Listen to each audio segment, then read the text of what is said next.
안녕하세요. 바를정 한의원 오민지 원장입니다. 라면 다들 너무 좋아하시죠? 우리가 다이어트든 건강관리든 식단관리 하려고 하면 그때 라면은 정말 먹어도 될까라는 궁금증 생기실 텐데요.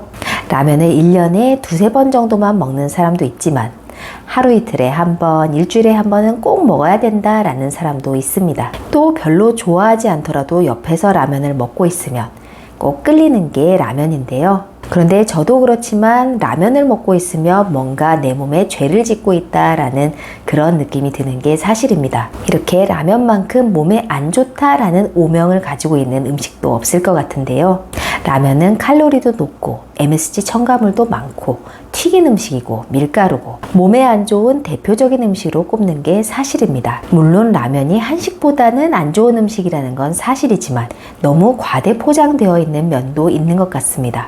라면만큼 아니면 라면보다 더 안 좋은 음식들도 많은데 유독 라면만 몸에 안 좋은 음식으로 알려져 있다는 거죠. 우선 라면의 칼로리를 따져보면요. 건강한 성인이 하루에 필요한 칼로리는 남성은 2,500칼로리, 여성은 2,000칼로리라고 합니다. 그럼 여성이 하루에 3끼로 나누게 되면 한 끼에 666칼로리 정도는 되는 겁니다. 그런데 라면 1인분 칼로리가 신라면은 505칼로리, 진라면도 한 봉지에 500칼로리, 그리고 대부분의 다른 라면도 500칼로리 정도 된다고 합니다. 그럼 이제 다른 음식을 예로 들자면 만둣국이 540, 콩국수 550, 갈비탕 450, 비빔밥 550, 닭죽 670, 불고기 덮밥이 550, 삼계탕은 무려 930칼로리네요. 여러분 본도시락 다들 아시죠? 본도시락에서 제일 유명한 메뉴인 바싹불고기 한상 차림이 약 한 끼에 942칼로리라고 합니다. 한정식집 한상 차림이 1인분에 약 1700칼로리라고 하는데요. 이런 음식들과 비교하면 라면은 저칼로리 음식으로도 보이기도 합니다. 그리고 라면을 자주 먹던 사람이 살 뺀다고 다이어트 한다고 한식을 자주 먹었을 때 오히려 더 살이 찌는 결과를 초래할 수도 있겠습니다. 그럼 라면을 영양학적으로 따져보겠는데요. 영양 섭취에서 가장 중요한 게 탄단지, 탄수화물, 단백질, 지방의 비율입니다. 탄수화물만 너무 과다하게 먹으면 안 되니까 우리가 단백질을 많이 먹으라고 하죠. 국내 연구에 따르면 탄단지 비율을 5대 3대 2 정도로 가져가는 게 건강에는 제일 좋다고 합니다. 그런데 라면은 사실 딱 봐도 탄수화물밖에 없어 보이고 단백질은 전혀 없는 음식처럼 보이는데요.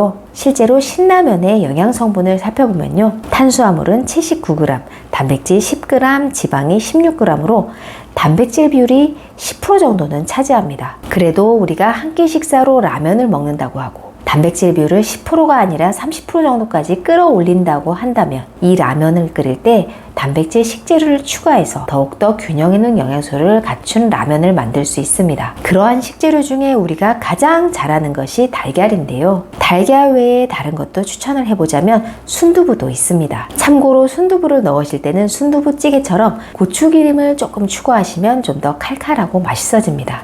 그리고 라면에 우유를 넣어서 우유라면으로 먹어도 아주 맛있어지는데요. 치즈는 넣지 않고 우유만 넣어도 치즈같이 고소한 풍미를 가지고 있는 라면으로 바뀝니다. 그리고 라면이 나트륨 함량이 매우 높은데요. 우유에는 나트륨을 배출시키는 칼륨이 다량 함유되어 있어서 우유라면을 먹고 자면 다음날에도 얼굴이 붓지 않는다고 합니다. 그리고 우유라면을 만들 때는 우유 자체가 수분 함량이 높기 때문에 라면을 끓일 때 물을 좀 적게 넣고 끓이셔야 된다는 점 유의하시길 바랍니다.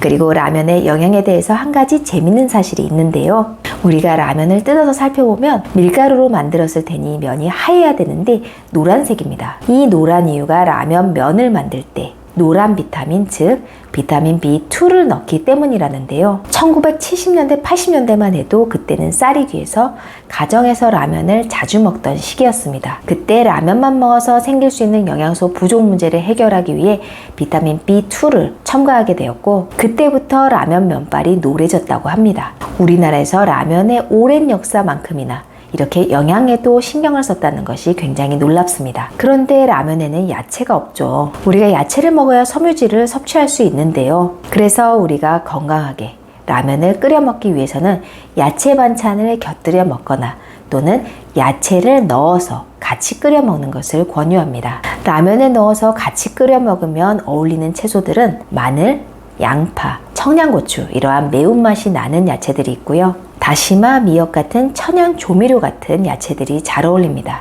라면 스프에는 나트륨 함량이 매우 높기 때문에 차라리 스프 양을 절반으로 줄이고 이러한 천연 조미료를 같이 넣고 야채를 풍부하게 넣어서 끓이면 건강 라면으로 드실 수 있습니다. 그렇다고 해서 라면이 밥을 대신할 수는 없는데요. 당연히 제가 매 끼니마다 라면을 드시라는 것은 아닙니다. 쌀밥과 달리 라면 자체가 일단 밀가루로 되어 있고 이 밀가루가 GI 지수가 높기 때문에 혈당을 올리는 속도가 굉장히 빠릅니다. 그래서 쌀밥보다 좋을 수는 없습니다. 게다가 라면은 밀가루로 면을 만들어 기름에 한번 튀긴 면이기 때문에 이 라면에는 트랜스 지방이나 포화 지방이 있을 수 있습니다. 그래서 당연히 건강한 집밥을 위주로 식사하시되 내가 라면을 너무 좋아한다 하면 하루에 한 끼 정도만 아니면 일주일에 몇 번 정도만 건강한 라면을 만들어서 드셔도 좋겠습니다. 그리고 면이 기름에 튀겼다는 것 때문에 지방이 신경이 쓰이신다면 면을 먼저 물에 끓여서 그 끓인 물을 제거를 합니다. 그리고 면을 헹굽니다. 그러면 지방이 많이 제거될 수 있습니다. 그렇게 헹군 라면으로 다시 물을 부어서 끓이고 스프를 넣어서 드시면 건강한 라면으로 바뀔 수 있습니다. 지금까지 말씀드린 내용 꼭 기억하시고 요새같이 습하고 비 오는 날 얼큰한 라면 드시고 싶으시면요.